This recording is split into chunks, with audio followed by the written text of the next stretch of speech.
I don't know about you, but when I'm meal planning, sometimes I want to have just the exact amount of what I need. And when I'm making something like a sheet pan recipe and I need oil, these bottles are amazing for this. They are squishy enough that when I pour it, you'll see here in a minute, that it really goes down very easily. It has already measurements here so I can see how much I need, so I can put exactly how much I need in here. They're also great for on the go. Like if I'm going camping, if I'm gonna take this out to the grill, it's a lot easier to carry that than this, right? So in this case, this is olive oil. And I am in the process of the sheet pan. And so I can just take off the cap and just squeeze it exactly where I want it to be, right? And I have already pre-measured out the amount of oil that I want in this dish. So I can use it all the way here to the very end, right? The very end, I've used all of it.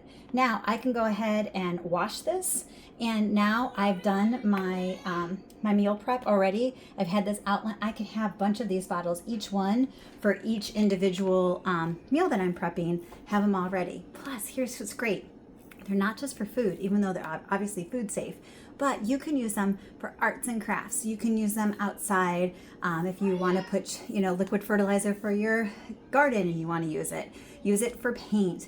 Use it for all different kinds of things. So, even makeup or makeup remover, all different kinds of things you can use in this. So these are great. They're reusable. Go ahead, get these, make meal prep easier for you. Make your arts and crafts easier, your gardening, just make your life easier. Get some of these. You're not going to be disappointed.